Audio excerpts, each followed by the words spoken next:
ام فرمودەی کە ئێستا باسیەکەم بۆت کاتێک شێخ ئەلبانی ڕەحمەتی خوای لێوێ فرمودەکەی ڕیوایەت کرد بۆ خەڵکی و تەماشای کرد فرمودەکە صحیحە لە دڵخۆشیە سوژدەی برد بۆ خوای پەروەردگار شکڕە. فرمودەکە چییە؟ جارێکیان عەرابیە تێبەلای پێغەمبەرمان صلی الله عليه وسلم ئەفەرمێ ئەی پێغەمبەر خێرێکم فێرکە.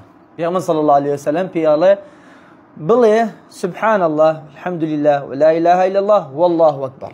عەرابیەکە ئاوا بە پەنجەی دەستی ژمێرێ و ئەکەوێتە ڕێ و ئەڕوا. سەحابەکان کشی سێ عەرابیەکەکەن تۆزێ ڕاوەسێ دوای وا گەڕێتەوە. پێغەمبەر صلی الله عليه وسلم بە سەحابەکانی ئەڵێ تەفەکەر البائس ئەو فەقیرە بیرەکاتەوە.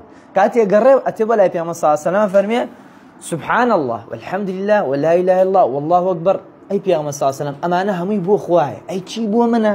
یعنی چی دەستکەوتێک گیاتێ من ئەمە بڵێم بۆ من بۆ دنیاکەم.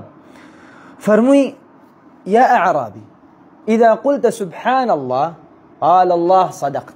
أي أعرابي كاتي يجي سبحان الله خو الله راست كر، يجي الحمد لله فرمي راست كر، يجي لا إله إلا الله فرمي راست كر، يجي الله أكبر فرمي راست كر.